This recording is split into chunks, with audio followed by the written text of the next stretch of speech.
consultas de TP, integrador, y bueno, la semana que viene ya empezamos con la segunda parte de el segundo tramo, que es, avisen al resto que ya estoy conectada,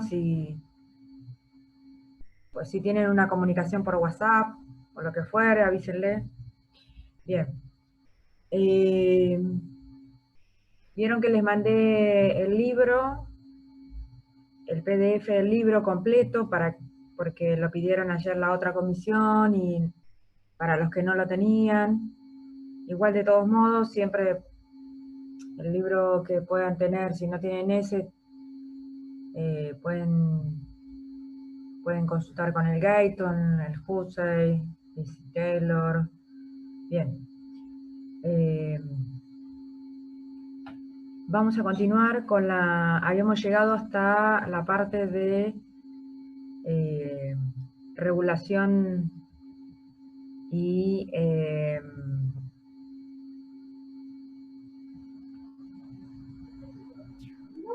la parte de balance de agua, ¿no? Sí, balance de agua. No. Esto ya lo habíamos visto, ¿no? El balance de agua, potasio y sodio, ¿no? ¿Es así? ¿Estamos de acuerdo?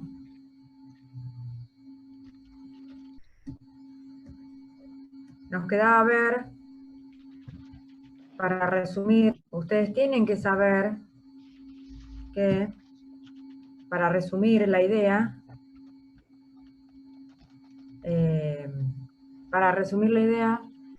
tienen que saber que todo el balance hidroelectrolítico, todo lo que es volemia, va a estar determinada por estos... Galaxia 10, apaga el micrófono, otra vez, boludo.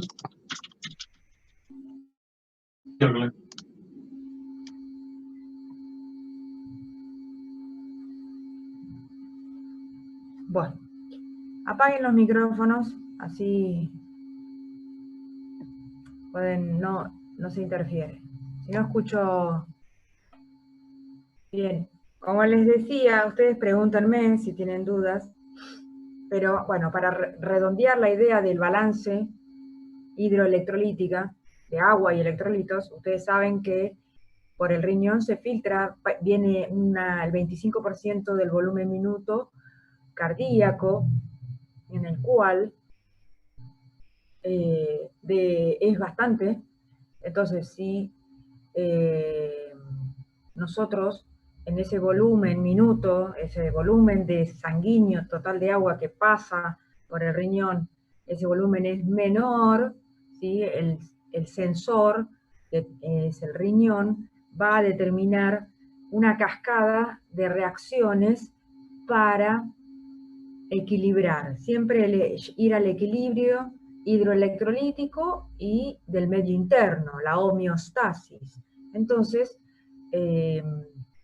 podemos decir que si un individuo está en balance positivo, seguramente ustedes, cuando vayan a la terapia o vayan a alguna unidad de cuidados intensivos, unidad coronaria, o estén en el shock room atendiendo a un paciente o en quirófano, y les van a decir, no, pero tiene balance positivo, tiene balance negativo, ojo, no le podemos dar tanto volumen, no le podemos poner tanta sangre ni plasma. Bueno, esto es lo que estamos hablando, porque el paciente tiene un balance positivo o está reteniendo líquidos, no lo está eliminando en la cantidad necesaria que requiere el organismo, ¿no es cierto? El balance negativo está perdiendo más, entonces a eso se refiere. Por eso cuando ustedes trabajen en un hospital, sanatorio, clínica, van a trabajar con médicos, con enfermeros, con un montón de otras disciplinas que les van a hablar con estos términos. Entonces por eso se tienen que saber y manejar, ¿sí? Toda esta terminología médica y esta base de conceptos que hacen referencia a la fisiología normal de cualquier individuo. Después van a ver lo patológico, como siempre les digo, pero uno tiene que saber la fisiología normal de todo individuo, qué le pasa al organismo y cómo regula el organismo, tanto la cantidad de sangre, la cantidad de agua y electrolitos, y qué órganos intervienen para llevar a cabo las funciones vitales de cada uno de nuestros órganos, que están todas relacionadas, y en este caso, que nos trae hoy el tema, es renal. El riñón, como les dije, tiene un montón de funciones que dijimos: regular el balance hidroelectrolítico, formar la orina, regular el pH sanguíneo, que ahora lo vamos a ver, acidosis y alcalosis, que son situaciones en las cuales estamos todo el tiempo. Todo el tiempo estamos en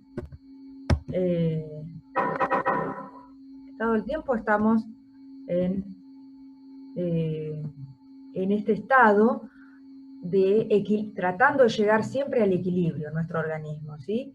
Entonces, esto es lo que significa el balance, el equilibrio, el balance positivo o negativo, si el paciente lo tiene, ¿sí? Bien, pregunta. Bien. Entonces, el balance de agua y electrolíticos va a estar dado generalmente por el agua, el sodio, el potasio, que son los principales, ¿sí? Para hacer un repaso, porque esto lo vimos en las primeras clases, ustedes saben que el agua, ¿sí? Se filtra por el riñón en casi las 2/3 partes, ¿sí? Nosotros ingresamos el agua por medio de la ingesta común, ¿sí? Que uno puede tomar con una botellita de agua, y con los alimentos, por ejemplo, una fruta, cualquier una galletita, todo tiene agua, y ese aporte de agua, ¿sí? Va a ser el que ingresamos. La oxidación de los alimentos es las reacciones óxido-reducción. Eso es un poco de química, si alguno lo habrá escuchado alguna vez. Son reacciones en donde se produce la degradación del alimento y libera agua, ¿sí? Y los egresos de agua son las pérdidas que nosotros podemos eliminar con el sudor, la transpiración, las heces muy, muy poquito, y por las gotitas de vapor de agua que eliminamos con la respiración, ¿no sé? Pérdidas insensibles se llama. Y por medio de la orina es lo que dijimos que dependía de la ingesta del sujeto. Si yo tomo todos los días 10 litros de agua, seguramente vaya a eliminar los 9,5 litros, 9 litros que de los 10 que ingerí, porque la diuresis normal de todo individuo dijimos que era de 1 a 1,5 litros. El resto se reabsorbe, se reabsorbe todo, ¿no es cierto? Bien. Y si yo tomo mucho más líquido lo voy a eliminar. Fíjense. Bien, dijimos que el agua, ¿sí? Dijimos, hablamos de la diuresis normal es de ¿cuánto?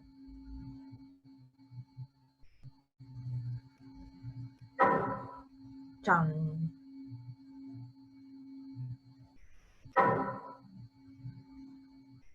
Bien, de 1 a 1,5 litros, bien. La diuresis mínima de 500 a 600 mililitros por día, ¿sí? La diuresis mínima.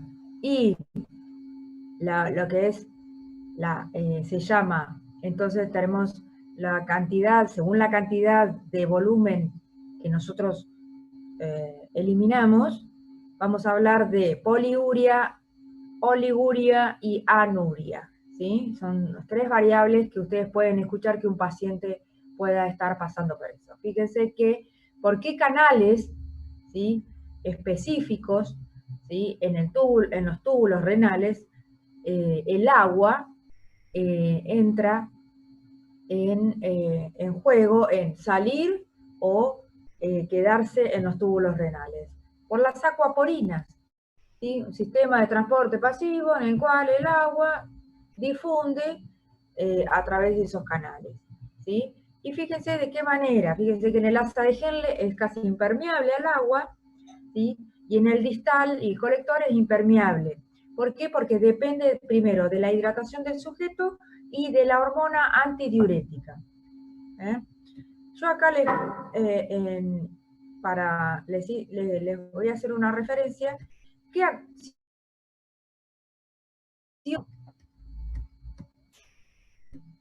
Aquí voy a sacar el cuadro del panel visor, ¿sí? Este cuadro en el cual aquí, fíjense, la ADH, primero, es una hormona, fíjense en este cuadro, es una hormona que está y se va a segregar o secretar por el hipotálamo. El hipotálamo, ¿dónde está? Fíjense en el cuadrito, en la primera foto arriba, fíjense, esto es el hipotálamo, esto acá, ¿qué será? Unido por un tallo. ¿Qué es esto que ven ustedes acá? Esta es el efenoides, la silla turca. ¿Qué es esto? Este es el quiasma óptico. ¿Qué ven a ustedes ahí? Lóbulo. ¿Y lóbulo de qué? ¿Un lóbulo de qué? ¿Vieron anatomía?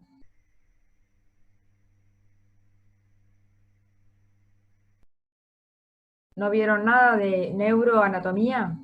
¿Todavía? Contésteme, si no, no voy a saber, si no arranco de cero a explicar. ¿No vieron nada?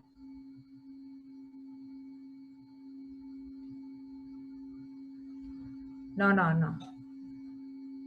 No, lóbulo, no. Lóbulo se puede llamar a un montón de otras partes del cerebro. Lóbulo parietal son los lóbulos del cerebro. Acá estoy hablando de lo que respondieron lóbulos, ¿sí? Es la hipófisis. En el sistema nervioso central, ¿sí? Voy a hacer una descripción general, ¿sí? En el sistema nervioso central, ¿sí? Está el hipotálamo y la hipófisis. ¿Qué es? El hipotálamo, este es un corte sagital, fíjese acá. Estos son el cerebro, ¿sí? Esto es anterior, de este lado, y esto es medial y posterior, ¿sí? Acá está el cerebelo, en la nuca, ¿sí? Bien. Y aquí, el cerebro, ¿sí? Todo el cerebro, esto es anterior, medio y posterior.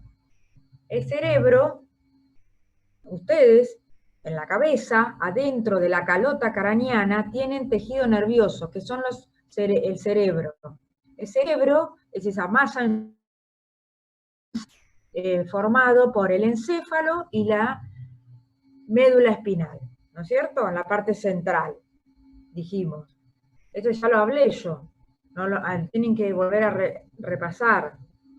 El sistema nervioso central se divide en la parte central y periférico. El sistema nervioso central y periférico. Lo central es cerebro y baja por la médula espinal, adentro del conducto raquídeo, los nervios que van a salir por los agujeros transversos de cada uno de la columna, ¿no es cierto? La columna cervical, torácica, lumbar, sacro y coxis.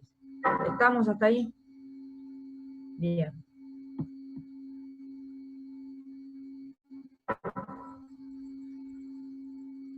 ¿Estamos? ¿No se acuerda nadie? Sí.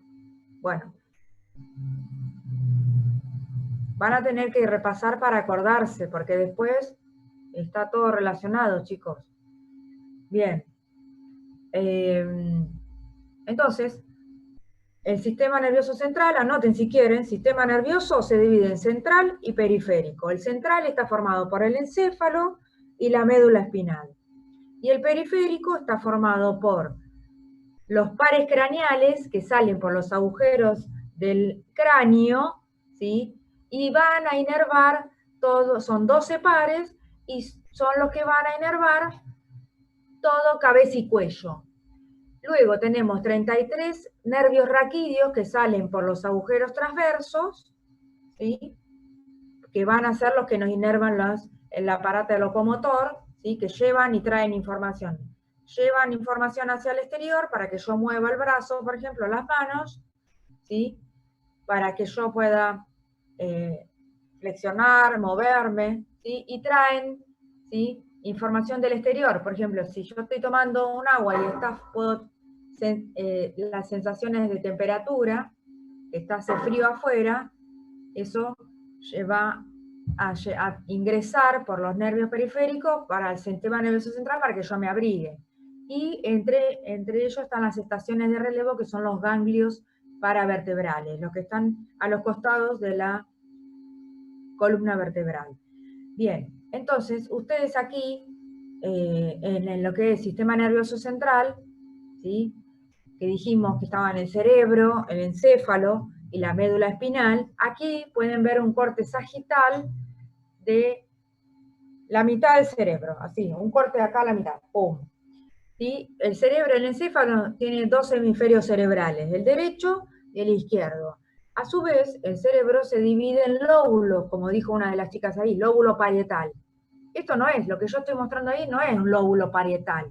El lóbulo parietal son los lóbulos que abarcan los huesos del cráneo, que son el frontal, el parietal, el temporal y occipital, ¿sí? Entonces, eso es los lóbulos. Y cada uno de esos huesos demarca, ¿sí? Y delimita una zona en el cerebro. Acá lo que yo estoy marcando es otra cosa. Eso es por un lado. Acá hay un corte sagital del cerebro, en el cual yo puedo ver estructuras del sistema nervioso central. ¿Qué son? Esto es el cerebro, el encéfalo, la masa encefálica, ¿sí? En el medio, hacia adentro, son el cuerpo calloso, ¿sí? Esto es el cerebelo, y aquí en el medio tienen dibujado, ¿sí? A grosso modo, ¿sí? Les estoy diciendo, el hipotálamo, que se va a unir a la hipófisis, que es una glándula, ¿sí?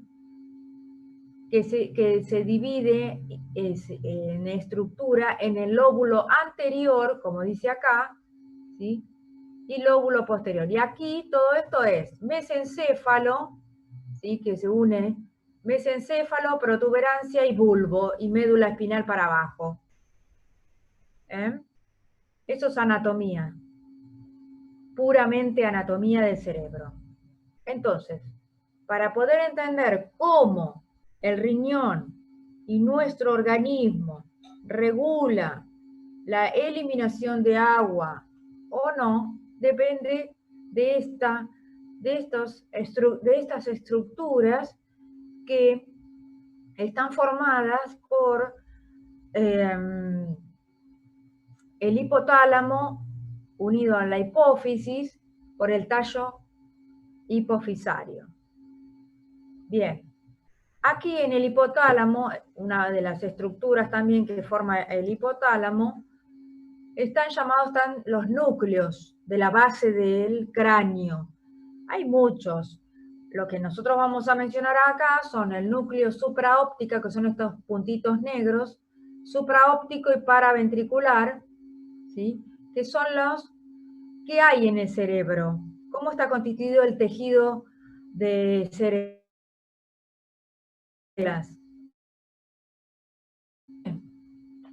¿Qué es esa masa encefálica? Neuronas.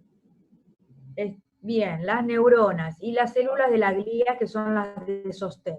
Las neuronas son las principales células del tejido nervioso, que son las que tienen un cuerpo con unas dendritas, en el cuerpo y tiene un núcleo y un axón, que son las que transfieren la información y sus productos a otras neuronas y en cadena, se llama sinapsis, para llevar una información del centro a la periferia. Por eso tenemos nervios raquídeos, pares craneales que llevan del cerebro a la boca, por ejemplo, para que yo mueva y pueda hablar, a las cuerdas vocales, para que yo pueda hablar con ustedes, pueda mirar por medio del nervio óptico, por medio de los pares craneales, el nervio óptico, Se ve capaz, Sabri, pero estaba ahí. pálmico. Esa visita. Así, apaguen ese micrófono. Entonces, puedo yo comunicarme con el medio exterior desde el interno, del medio interno, ¿no es cierto? Entonces, aquí en el hipotálamo, todo esto está formado radialmente, es como una radio así, de fibras, neuronas, que son las fibras neuronales, así, radial, que van de la parte del cerebro que estén, ya lo vamos a ver en neuro, las áreas corticales, que van a llevar un tipo de información. En este caso, los núcleos de las neuronas, de núcleos paraventricular y supraóptico, ¿sí?, secretan dos hormonas que van a ser depositadas en el lóbulo posterior de la hipófisis, que la hipófisis es una glándula endocrina que tenemos en el cerebro a esta altura. Ustedes se tocan acá, vieron que el efenoide es como una ala, una mariposa que tenemos en el medio, de acá para acá. Bueno, detrás de acá de este hueso que ustedes del frontal está la hipófisis, ¿sí? Y por detrás de la nariz, todo el hueso que ustedes ven. Entonces, ahí está, en ese huequito que es de tamaño de una uva chiquitita, se divide, está la hipófisis, que es una pequeña glándula que secreta un montón de hormonas que regulan nuestro organismo, que lo vamos a ver en endocrino. Lo que nos compete ahora, para saber y entender cómo funciona, fíjense, el riñón, son que, como les dije, las neuronas de los núcleos supraóptico y paraventricular secretan dos hormonas que se van a depositar y almacenar en el lóbulo posterior o neurohipófisis. Y van a estar ahí, y son dos hormonas que solo van a salir a la circulación periférica, o sea, a todo el organismo, en este caso, cuando un estímulo le lleve información, porque son necesarias que salgan a la sangre y actuar en el lugar a distancia, en este caso en el riñón. Y en este caso son las dos hormonas, son la HAD y la oxitocina. ¿Vamos hasta ahí? Por eso acá dice HAD y está enmarcado. Entonces, voy a la otra fotografía. Aquí. Fíjense que la HAD y la oxitocina, todos estos son los núcleos, ¿sí?, de las neuronas, y acá se alcanza a ver las fibras que van y se cruzan y van al lóbulo posterior, y este es el lóbulo anterior, ¿sí? Esto rojo y azul que ven ustedes acá, ¿qué son? ¿Qué serían?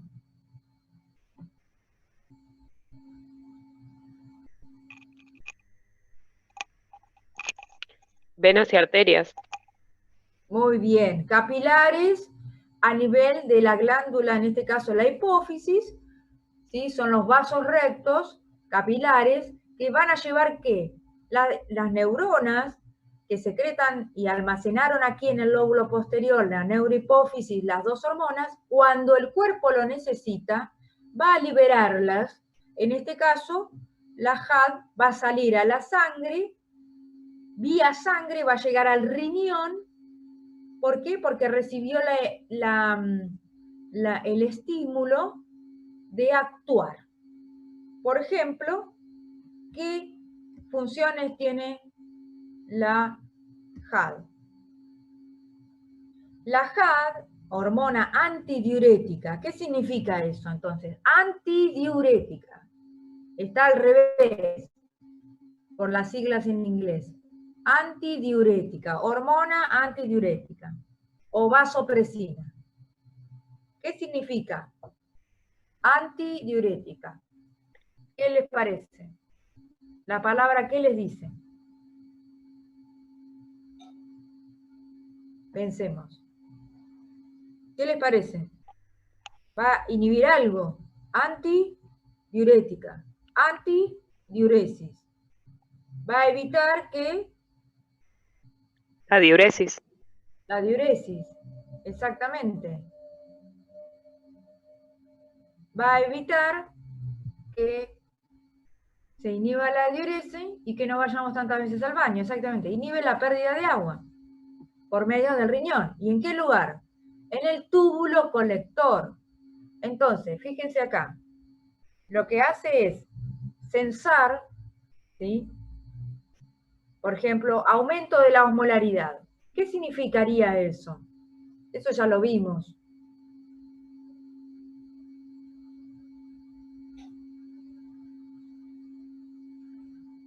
¿Qué significa aumentar la osmolaridad? Si estoy hablando de la osmolaridad es lo que le está llegando al riñón, de la sangre. Yo tengo que asociar, si al riñón le llega sangre con una osmolaridad más alta que la del plasma, algo está sucediendo, ¿no es cierto? ¿Qué opinan?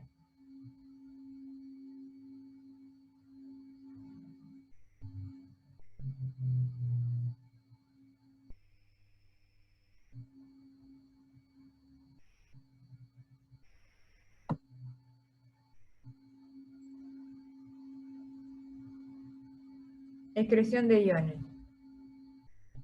Al revés, yo, si tengo aumento de la osmolaridad plasmática, o sea, porque la osmolaridad estaba dada por la cantidad de iones.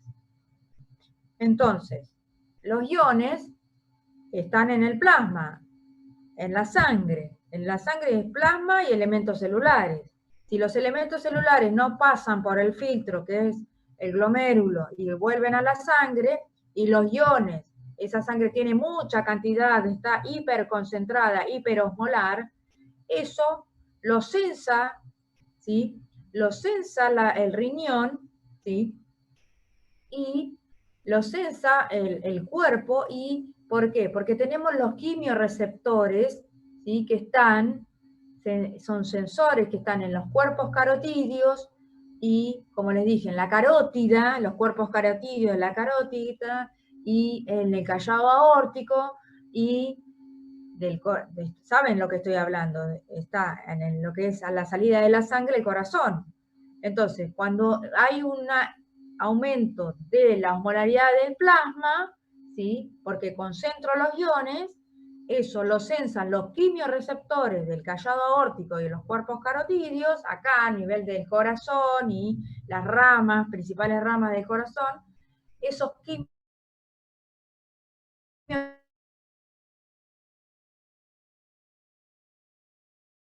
señal al hipotálamo para que se active y se secrete la JAD. ¿Sí? Entonces, ¿la JAD qué hace? La JAD, el aumento de la osmolaridad, ¿sí? Es secretada, ¿sí? Entonces aumenta la permeabilidad en los túbulos distales y colectores hacia el agua.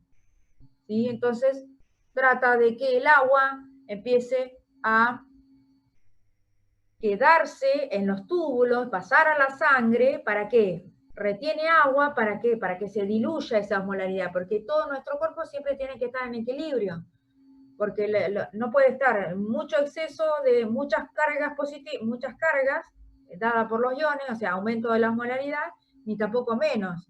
Entonces tenemos estas hormonas que nos llevan al equilibrio. ¿Y cómo lo hace? Secretando la JAD o no secretándola, disminuyendo su secreción o aumentando su secreción.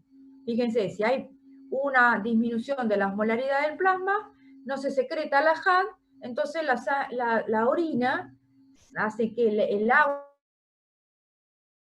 orina diluida. Así funciona nuestro organismo, ¿sí? Entonces, lo que les quería decir acá, en resumen, es la secreción aumentada o disminuida de la JAD, hormona antidiurética o vasopresina. Fíjense, si hay la secreción aumentada, o sea que se libera de la neurohipófisis, ¿sí? Cuando la orina está muy concentrada, entonces disminuye el volumen, retiene agua y entonces lo va a equilibrar. si la secreción, ¿sí?, está disminuida cuando nosotros eliminamos mucha cantidad para diluir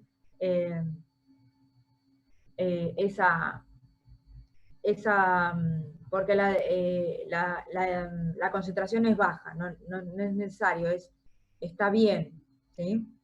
¿Se entiende? Y todo sale por los vasos sanguíneos de la hipófisis, va por la sangre, la HAD, porque es una hormona, y va al lugar, en este caso, los túbulos colectores. Así actúa la HAD. Eso es lo que tienen que explicar en la última parte del trabajo integrador, donde dice la diuresis normal, mínima, cómo actúa la hormona antidiurética en el colector. ¿Y qué es lo que estimula? Lo que estimula es la molaridad del plasma, chicos, por 4 mecanismos. Va a formar, ¿sí?, una formación de una orina diluida o una orina concentrada, ¿sí?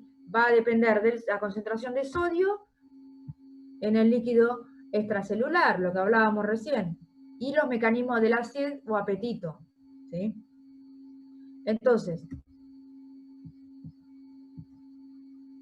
si nosotros tiene la capacidad, como dice acá, de variar el volumen urinario según la concentración de solutos. Si ustedes toman o comen 2 paquetes de papas fritas saladísimas o cualquier otra cosa, la ensalada le echaron mucha sal y no toman agua, el mecanismo de la sed, ¿cuál es?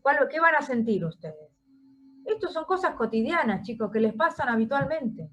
Esto es la fisiología normal o general.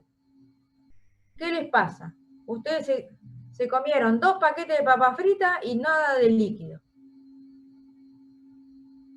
Boca seca. ¿Y qué? Hablando en términos de medicina. Vos ya estás en la universidad. Boca seca. ¿Por qué? Porque primero pensá que estás ingiriendo. Papas fritas. Se activa el mecanismo de la sed. Bien. ¿Y por qué? Vos que estás ingresando. Muy bien, ahí está. Rocío lo dijo. Hay mucha cantidad de sodio. Ese sodio es un ion, y el ion, cuando usted come la papa frita o le echaron sal de mesa, que es cloruro de sodio, a la comida y después lo comieron, esa comida se metaboliza y pasa a la sangre. Es lo que hace aumentar la osmolaridad del plasma. Entonces, eso lo sensa en los cuerpos carotídeos, el callado aórtico, le manda una señal al hipotálamo para que libere más HAD. La HAD sale de la hipófisis, de la neurohipófisis, y va por el torrente sanguíneo al túbulo colector a realizar esto, aumentar la permeabilidad de los túbulos distales y túbulos colectores al agua, para meterla otra vez, ¿sí? Y voy a este tubito reteniendo agua. El efecto de la HAD es retener agua. ¿Por qué? Porque quiero que vuelva para diluir esa cantidad de exceso de sodio que yo comí y que tiene que estar otra vez en equilibrio, ¿sí? Exacto, eso es lo que tienen que explicar, ¿sí? Eso hace. Y eso con respecto al agua, y con respecto a los otros 2 iones, el sodio y el cloro, el potasio, perdón, y el cloro son otros 2 componentes, ¿sí?, que están, ¿sí?, que debemos saber, ¿sí?, aquí como en la regulación del sodio y el potasio. El sodio está en el plasma, ¿sí? Y el sodio, la regulación del sodio, si yo les pregunto, fíjense que el sodio era el principal catión del líquido extracelular. Fíjense que es de 135 a 145, pongan acá, 145 mili equivalentes por litro. Hiponatremia cuando está por debajo, hipernatremia cuando está por encima de 140. O sea, tengo mucho sodio, ¿sí? Hiper es mucho. Entonces, cuando hay mucho, ¿sí?, va a depender, ¿sí?, de otra hormona en el túbulo colector, que es la aldosterona. ¿Y de dónde viene la aldosterona? Tensión, hay una baja tensión o cantidad de sodio, ¿sí? ¿Y qué sucede? En una hipotensión, ya sea por pérdida de volumen sanguíneo, un accidente o lo que fuere. ¿Qué opinan?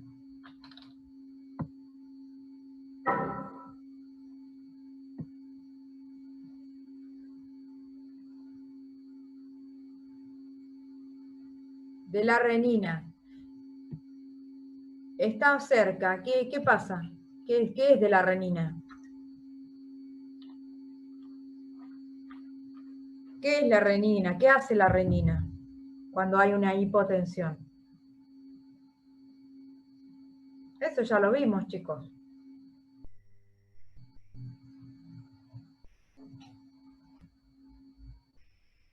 Teníamos dos sistemas, que era la renina y angiotensina. Una hacía dilatación y la otra contracción de las arterias, no me acuerdo cuál. Bien. Cuando tenemos un mecanismo, es un mecanismo de respuesta del riñón que sensa la poca cantidad de volumen sanguíneo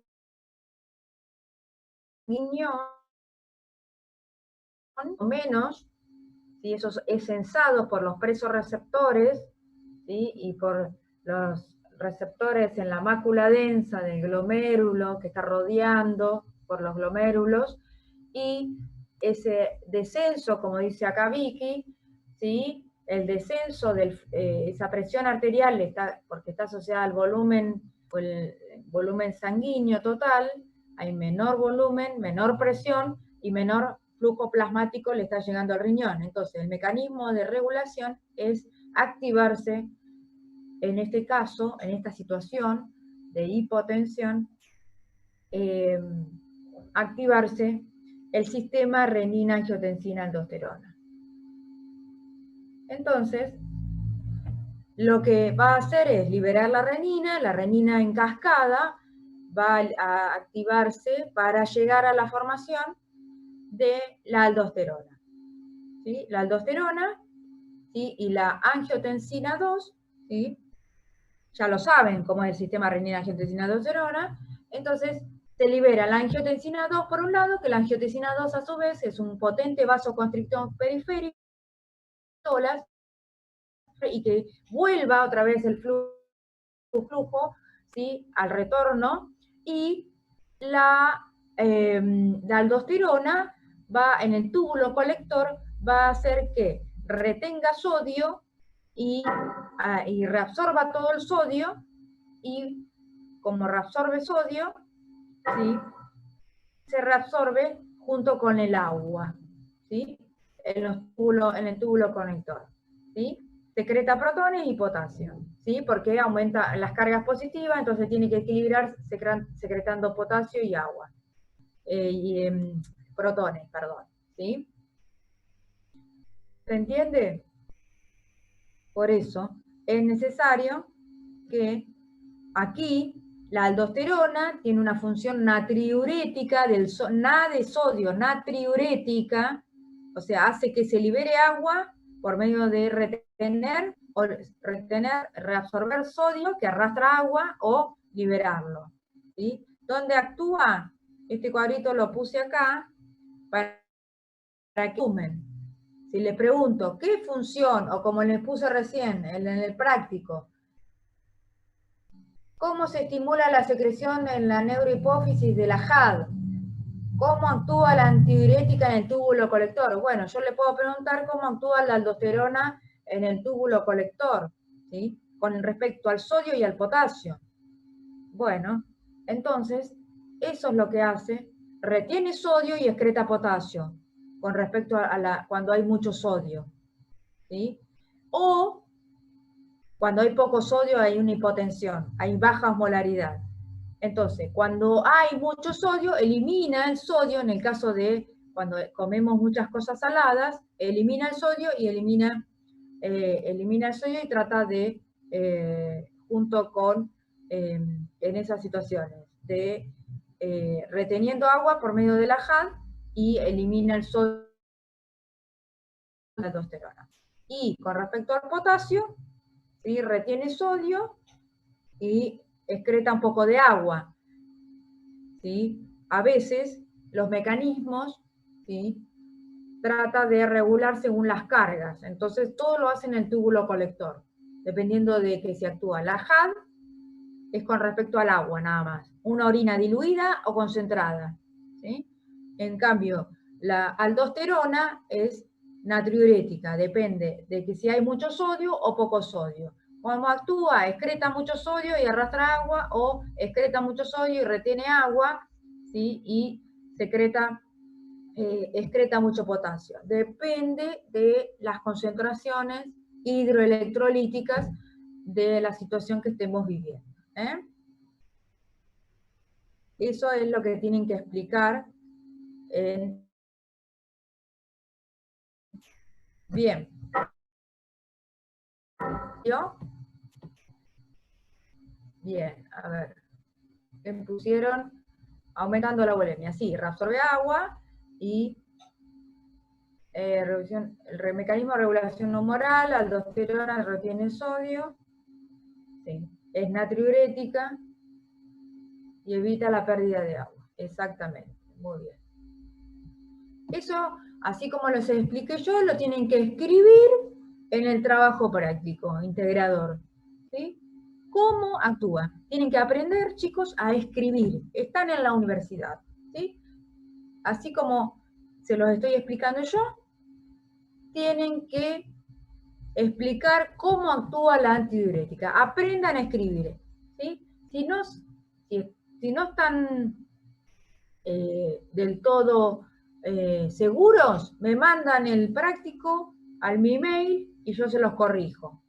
Y les digo, no, está bien, está incompleto. Los que me mandaron, casi todos estaban incompletos, porque parecían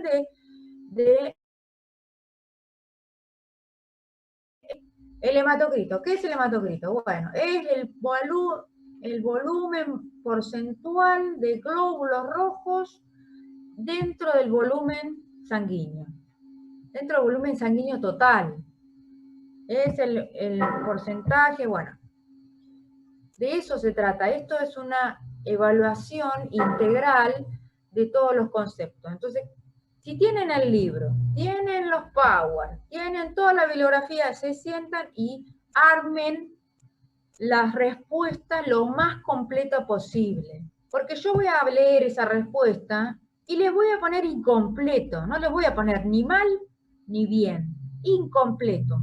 Y te lo voy a volver a mandar para que lo rehagas. ¿Sí? En cambio, si estuviéramos en las aulas, te pongo un 2. ¿Sí? Porque no está bien. Esa es la diferencia que estamos ahora.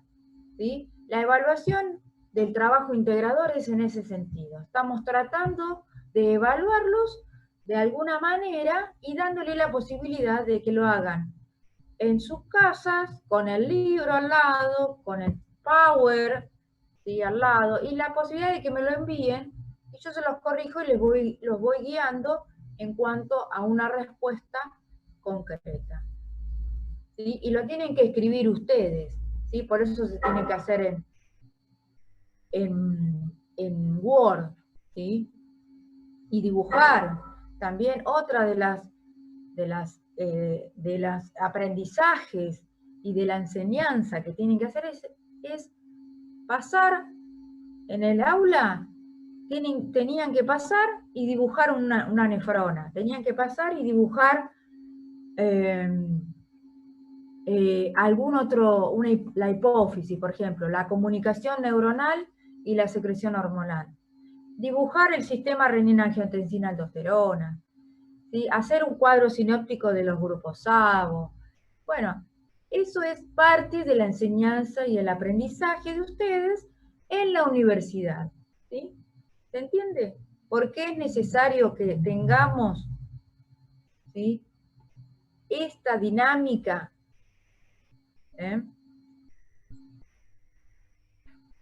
un mapa conceptual explicando el sistema renina-angiotensina, pero el mapa conceptual ya lo di, está. El mapa es, dibujan, a ver, agarran y dibujan, a ver, acá tengo.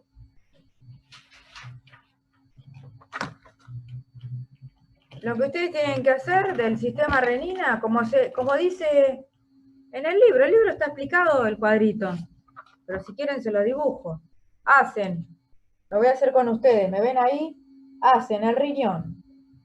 Vamos a hacerlo así. Hacen el riñón, ¿no es cierto? Acá la glándula este es el riñón, la glándula suprarrenal, ¿no es cierto? Bien. Voy a poner, si disminución de la presión arterial, ¿sí? Disminución del volumen minuto, entonces, el riñón libera renina. La renina, ¿no? La renina viaja ¿hacia dónde? Hacia el hígado. Hacia el hígado.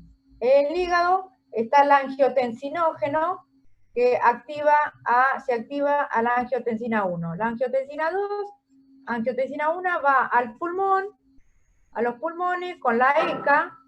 La ECA lo que hace es activar a la angiotensina 2, transformar a angiotensina 2, y la angiotensina 2 viaja por la sangre de nuevo a la glándula suprarrenal, que hace que se libere aldosterona. La aldosterona viaja otra vez al renal, a los túbulos colectores, entonces retiene sodio y aumenta y arrastra agua.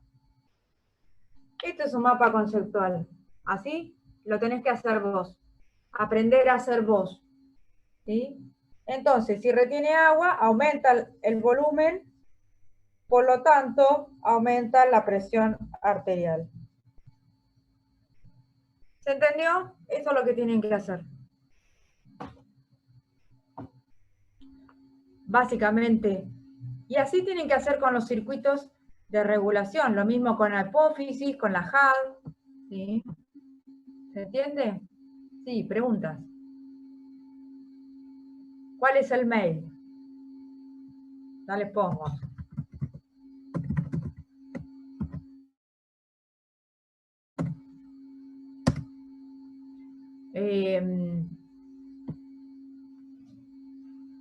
¿Se entiende cómo tienen que hacer? Lo mismo con este mecanismo de la sed, de la HAD. ¿Se libera o no se libera? ¿Está en aumento de la osmolaridad del plasma o está bajo? Cada una regula nuestro organismo de esa manera.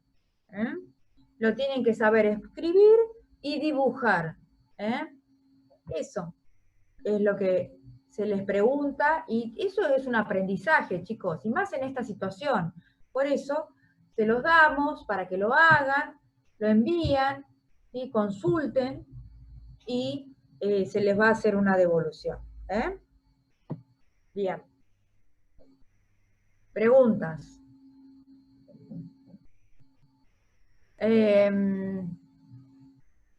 Seguimos. Bien.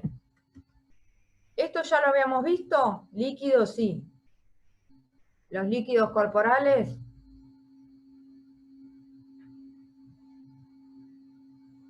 ¿El trabajo para cuándo es? Para cuando lo termines, y que lo termines bien, completo. No importa, todavía tenemos, creo que todavía no hay fecha, pero cuando lo termines cuanto antes, ya la semana que viene empezamos ya con digestivo. Así que tenés una semana más, ¿sí? El que no llegue tiene la otra semana, pero ya se le va a ir, vamos a estar entrando en digestivo, otro tema.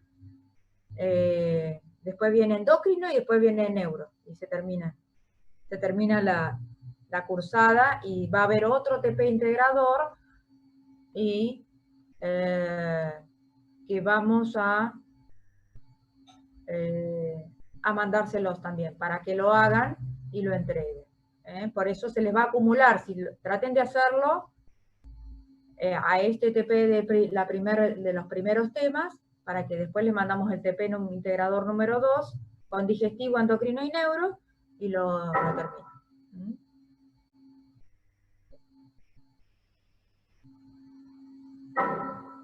Bien, preguntas. Bien, esto ya lo vimos, ¿sí? Las sustancias que utilizan ustedes, van a utilizar ustedes en las transfusiones y en la práctica diaria, ¿no? Sí, creo que sí. Bien, el último tema que nos quedaba ver era equilibrio ácido-base. El equilibrio ácido-base es una de las funciones también que tiene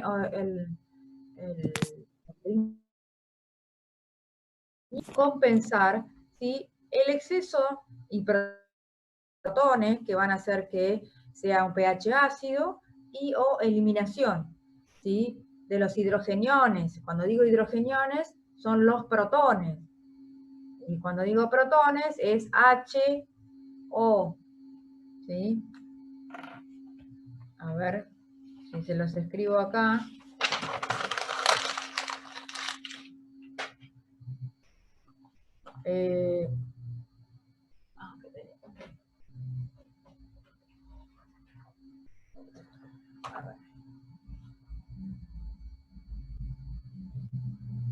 Les voy a hacer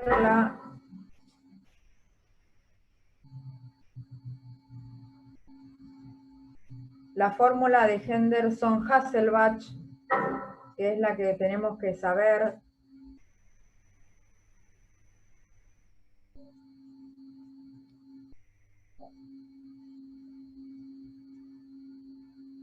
Bien, entonces, el cuerpo tiene la posibilidad de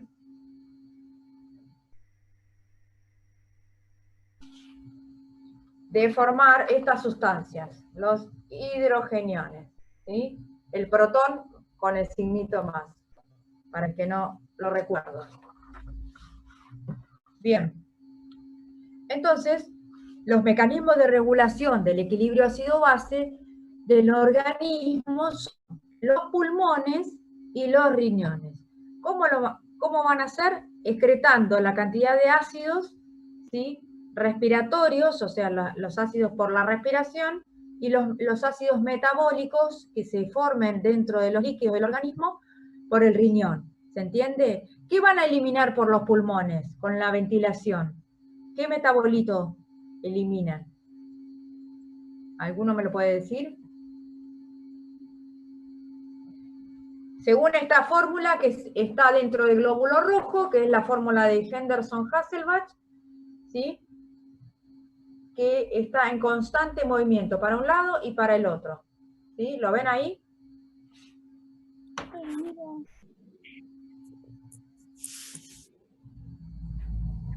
¿Qué pusieron? El dióxido de carbono, bien. ¿Y por el riñón qué van a eliminar? ¿Cómo se transporta el dióxido de carbono en la sangre? Bicarbonato. Bien, entonces, ¿por dónde se elimina el bicarbonato? ¿Lo van a eliminar por la respiración? Porque yo tengo el micrófono apagado. ¿O no? ¿Por dónde lo van a eliminar? El exceso de dióxido de carbono que se va a circular por bicarbonato. Por orina. La orina. Muy bien. Va a ser el riñón quien va a decir, yo, si tengo mucha formación de bicarbonato o de mucho protón, ¿sí?, en las formas que puede ser eliminado el protón, que es, si quieren anótenlo, que es formando amoníaco, NH3, ¿sí? Lo voy a anotar acá.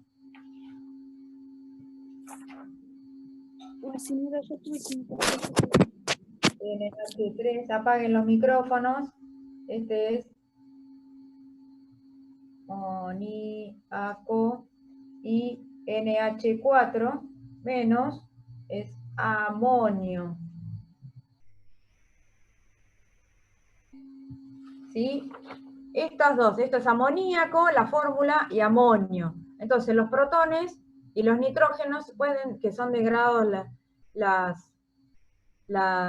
pueden ser eliminados los protones formando directamente, pueden ser, el protón puede ser eliminado por la por el riñón, ¿no es cierto? Que excretaba protones en el túbulo colector, ¿no es cierto? Pero también puede ser, anótenlo, formando amonio, NH4 menos o amoníaco. Esos compuestos. Todo sucede en nuestro organismo. Por eso tenemos los riñones para eliminar como dióxido de carbono, por la ventilación. Porque no puede estar en exceso. Y como ion bicarbonato y protones, porque si es acidosis respiratoria o acidosis metabólica, dependiendo qué haya de concentración de uno, qué haya de concentración de otro. ¿Sí? Bien. Fíjense que acá les puse también, ¿sí?, definiciones para poder entender luego lo que es acidosis y alcalosis. Dijimos que pH es igual a, fíjense acá arriba, menos cálculo de probar con cualquier número.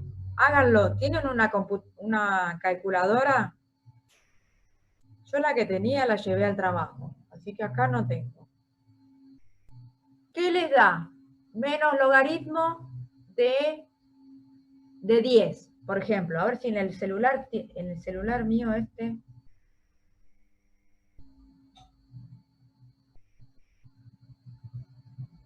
A ver si encuentro la calculadora. A ver acá.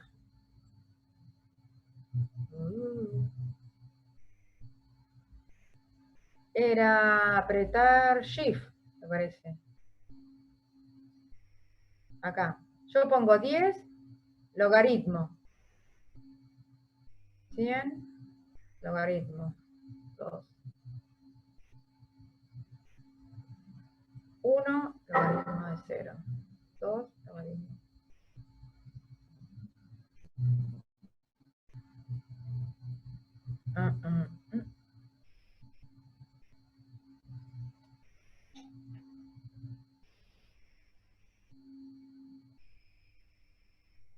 Dos, logaritmo de 10, 0,3.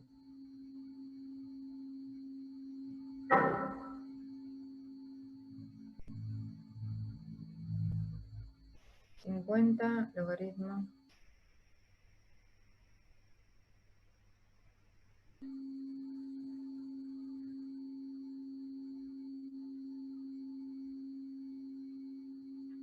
Uno, logaritmo. 2.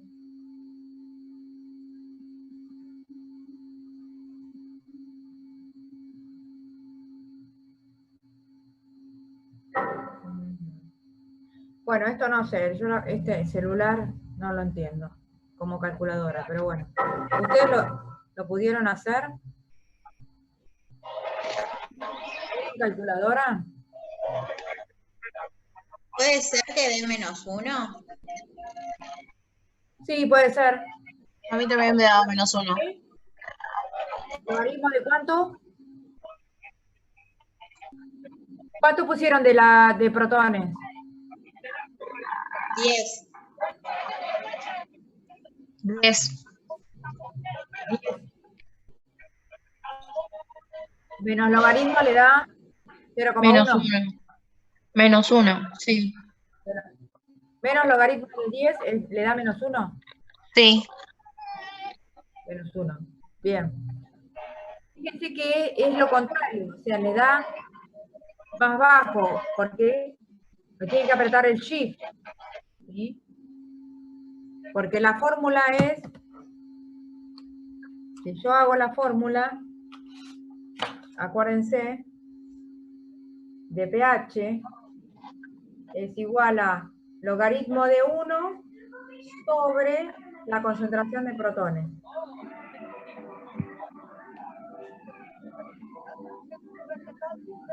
Apaguen ese micrófono.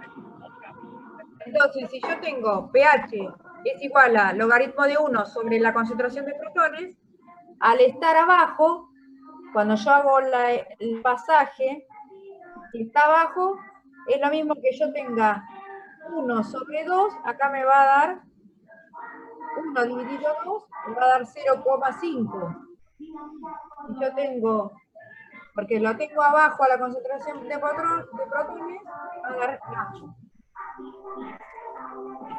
¿Se entiende, chicos? Profe, no se escucha nada.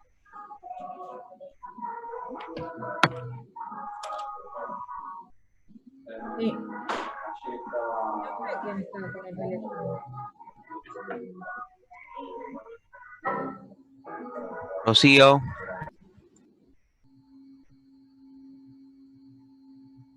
Bien. Lo que les decía era que ustedes tienen que interpretar esto. Que cuando hacen el cálculo, siempre, el pH, como dice ahí la fórmula, en cualquier libro está, pH es igual al logaritmo de 1 sobre el protón. Entonces, si yo pongo 1 sobre 2, acá les va a dar 0,5. ¿Se entiende? Acá, si yo pongo 1 sobre 10, ¿cuánto les da? 0, les va a dar menos. O sea, cuando yo aumento la cantidad de protones, ¿sí? El pH es cada vez más ácido, más bajo, menor a 7. ¿Sí? ¿Se entiende? Porque la inversa es hacerlo, o si no directamente pasan con la calculadora y pasan el protón lo pasan para arriba, ¿sí? Hacen así, para que quede una función de la calculadora por la concentración de protones. ¿Sí? Concentración era esto. Entonces, para dejarlo arriba, lo que se hizo fue hacer, en la función de la calculadora, hay una que dice shift, y permite hacer menos logaritmo de el número que tengan en concentración de protones. ¿Sí? Entonces, si esto aumenta, al tener el menos, esto disminuye, ¿se entiende? Por eso, yo tengo mucho de esto, esperen que yo lo pongo acá. Por el tener el menos acá, si tengo mucho de esto, al tener menos, acá esto baja, entonces el pH va a ser menos. Si tengo poco acá, al ser menos, esto va a aumentar, al revés, ¿se entiende? Son cálculos con la calculadora. Que ustedes no lo van a tener que hacer acá, porque no van a ser bioquímicos y no van a tener que hacer ese cálculo. Simplemente quiero que sepan cómo es que manejamos los valores de pH. El pH es de 0 a 14 el rango, ¿no? De 0 a 7, 7 es neutro, ¿sí? De 0 a 7 es acidosis, de 7 a 14 es alcalosis, ¿sí? El pH sanguíneo, o sea, el pH de la sangre es de 7,35 a 7,45. Pregunta de examen, ¿sí? En base a eso, yo voy a tener sustancias que van a ceder protones o liberar protones, que son los ácidos orgánicos. Y las bases orgánicas son los que aceptan protones, ¿sí? Se cargan de protones para poder llevarlos del torrente sanguíneo y eliminarlos. Por eso tenemos sustancias llamadas buffers o tampones, que son sustancias amortiguadores del pH de la sangre. Y esas sustancias son químicas, son sustancias químicas que cuando hay mucho ácido en la sangre, lo que hace es aceptar esos protones, formar bases y ser eliminadas, ¿sí? O una base ceden protones, o si estamos en alcalosis, cuando hay muchos ácidos, el pH está muy alto, ¿sí? Entonces ceden esos protones. Entonces estas sustancias son las que regulan una cediendo o aceptando protones. Y como el organismo tiene sistemas amortiguadores que van a regular esas sustancias, ese exceso de protón. Entonces, tenemos tres sistemas. Uno es del ion bicarbonato, ¿sí? Bicarbonato de sodio, que produce ácido carbónico, que es este que yo dibujé acá, ¿sí? Siempre. Nuestra reacción, ¿cómo hacer? Yo inhalo oxígeno y libero dióxido de carbono. Todo el tiempo estoy en eso. Entonces, dióxido de carbono más agua va a formar esto. Siempre. Siempre va a formar ácido carbónico, que es el que va a acumular la cantidad de protones, ¿sí? En la sangre. ¿Sí? Y si estamos en la sangre, esta reacción se da dentro del glóbulo rojo, que es el que transporta el oxígeno y el que transporta el dióxido de carbono para ser eliminado por la vía respiratoria a través de la sangre, en la hematosis, en el pulmón, y libera el exceso de dióxido de carbono. ¿Sí? Bien, otro sistema es en las proteínas de la sangre, generalmente la hemoglobina, ¿sí? ¿Por qué? Porque transporta el dióxido de carbono también, y lo libera. Bien. Y otro sistema son el sistema de los fosfatos, ¿sí? Y de los del amoníaco, ¿sí? Que les dije hoy. En el túbulo contorneado proximal se puede formar amoníaco y amonio, entonces, y fosfatos, ¿sí? Que van a ser eliminados por la orina, ¿sí? Tenemos una mínima cantidad de concentración de amonios, ¿sí? O amoníaco, que vamos a eliminar. ¿Se entiende? Bien, entonces, fíjense que en esta diapo yo les puse ¿qué es el pulmón? Elimina los ácidos volátiles como el dióxido de carbono, como el ácido carbónico. Y el riñón elimina los ácidos no volátiles, o sea, bicarbonato. Volátiles es porque sale con la respiración, chicos, eso significa. ¿Y quién es el que le sale? El dióxido de carbono, ¿sí?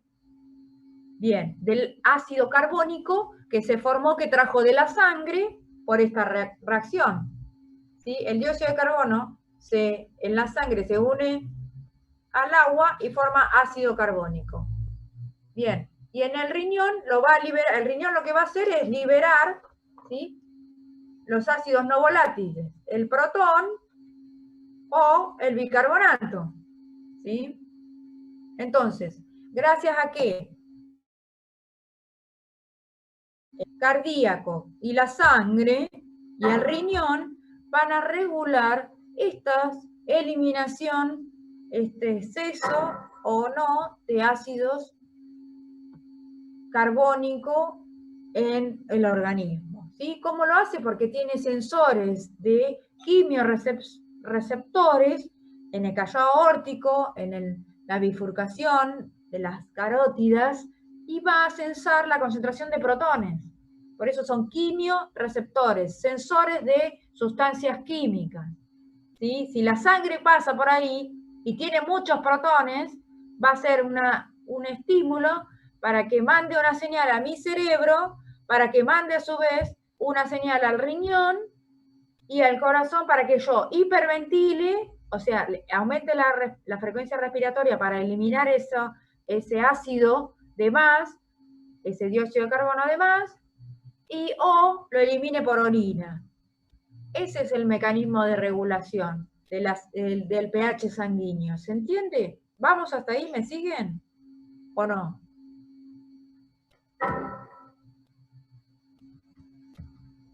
Entonces,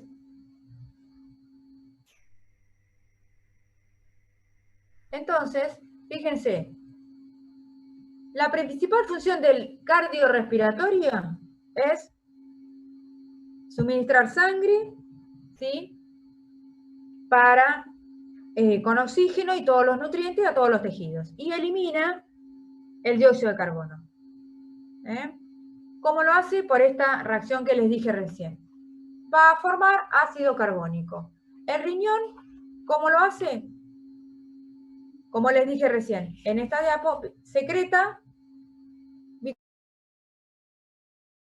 o hidrogeniones, se llaman, o protones o hidrogeniones, ¿sí?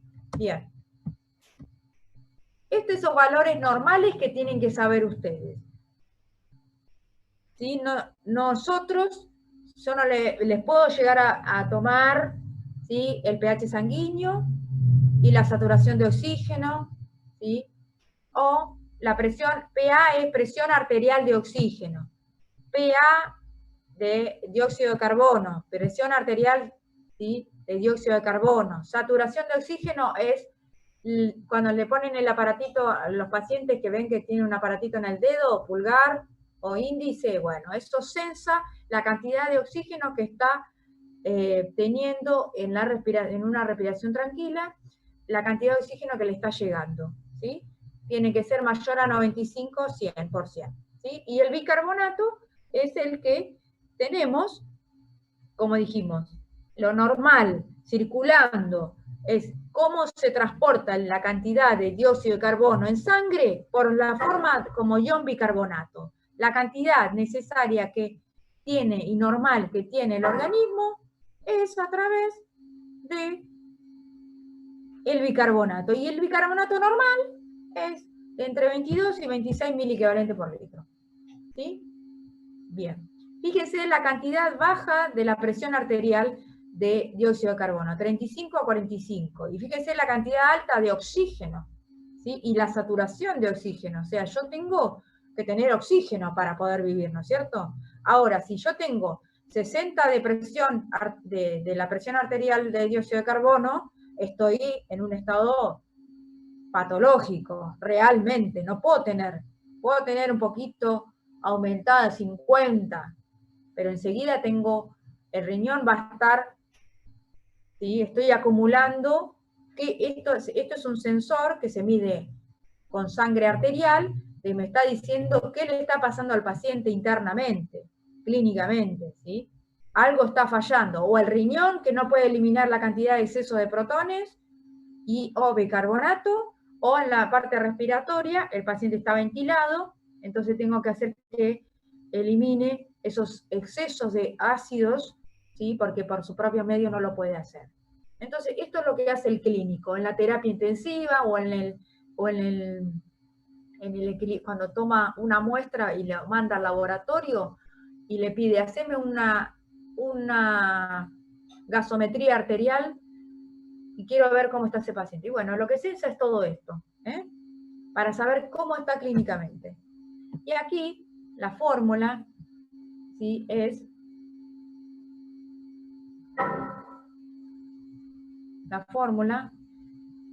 esta, lo vuelvo a repetir. El bicarbonato el ion bicarbonato es la forma en que se transporta el dióxido de carbono en la sangre.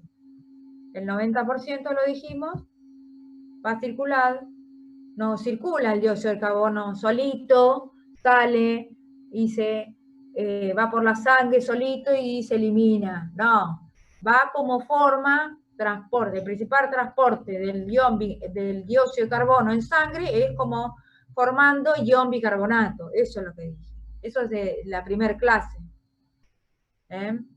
Bien. ¿Y cómo se transporta el dióxido de carbono? ¿Sí? Cuando nosotros lo ingresamos, ¿sí?, el dióxido de carbono forma forma de ácido carbónico, que se disocia rápidamente en ion bicarbonato y protón, que es ion hidrógeno. Y esto se da todo en el glóbulo rojo. Fíjense, esta ecuación y que va a determinar la salida por vía renal, como ion bicarbonato y protón, o por la ventilación con el aparato respiratorio en forma de dióxido de carbono. Bien. Aquí tienen que actúan los tres, el pulmón, el riñón y el hígado. ¿Sí? Bien. La regulación pulmonar, ¿sí?, se va a dar cuando hay un exceso, como les dije acá tienen un gráfico donde se pone cuándo es acidosis y cuándo es alcalosis. Fíjense, acidosis respiratoria, presión arterial de dióxido de carbono mayor a 40. Acidosis respiratoria. O sea, tengo mucho dióxido de carbono, y lo tengo que eliminar por la respiración, ¿sí? Hay un problema con la respiración que no lo puedo eliminar. Cuando hay menos de 40, alcalosis. Y cuando, fíjense, cuando el bicarbonato se acumula, mayor a 24, ¿sí? Estamos en alcalosis metabólica. Cuando tengo menos de lo normal, acidosis. Estoy formando mucho ácido, entonces lo que yo quiero remarcar aquí es lo siguiente. Con la fórmula esta ustedes tienen que hacer este cuadrito. Acidosis respiratoria. ¿Cuándo se da? Dice que es mayor a 40, o sea, tengo mucho dióxido de carbono, ¿sí? Y no lo puedo eliminar. ¿Cuándo es que me pasa que no lo puedo eliminar por la vía respiratoria? Aumenta mucho esto, o sea, la fórmula está desviada para acá. ¿Cuándo se da esa situación? Que yo estoy acumulando dióxido de carbono. Bueno, chicos, no es, ya les dije, en medicina 24, 26, son 2 puntos, es lo mismo. Es lo mismo, estás ahí. No sean tan estrictos con los valores. Hay libros que dicen 27, otros dicen 28, otros dicen 24, otros